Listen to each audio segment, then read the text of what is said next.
মোবাইলে অগ্রিম ব্যালেন্স নেওয়ার পর ঋণ অপরিশোধিত অবস্থায় মারা গেলে কি গুনাহ হবে? এক্ষেত্রে ওয়ারিসদের করণীয় আছে কি?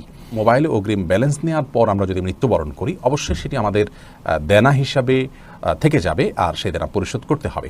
সাধারণত কোনো মানুষের মৃত্যুর পর তার মোবাইল তার সন্তান বা পরিবারের সদস্য ব্যবহার করে থাকেন, এবং পরবর্তী রিচার্জের মাধ্যমে যেহেতু আগের নেওয়া অগ্রিম ব্যালেন্সটিকে অ্যাডজাস্ট করা হয় এবং কেটে নেওয়া হয়, অতএবের মাধ্যমে তিনি ইনশাআল্লাহ তাআলা দায়মুক্ত হবেন না। কিন্তু একজন মানুষ আল্লাহ রাব্বুল আলামিনের প্রতি ভয়ের জায়গা থেকে, জবাবদিহিতার বিষয় রয়েছে, এই জায়গা থেকে তিনি তার ওয়ারিসদেরকে যদি আগে থেকে ওসিয়ত করে যান এবং বলে যান যে আমার মৃত্যুর পর আমার মোবাইলে কোনো অগ্রিম ব্যালেন্স নেওয়া থাকলে তোমরা রিচার্জ করে সেটা পরিশোধ করার ব্যবস্থা করবে, এটা বলে তিনি গেলে সেটা অবশ্যই উত্তম হবে, ভালো হবে। এখানে ওয়ারিসদেরও দায়িত্বের মধ্যে পড়ে যায় যে তার মোবাইলে কোনো দেনা আছে কিনা রিচার্জের মাধ্যমে সেটা নিশ্চিত করা, যেহেতু এটা আমাদের জীবনের এখন একটা রুটিন ওয়ার্কে পরিণত হয়েছে এবং এই দেনাটা আমরা অহরহ অনেকেই করছি।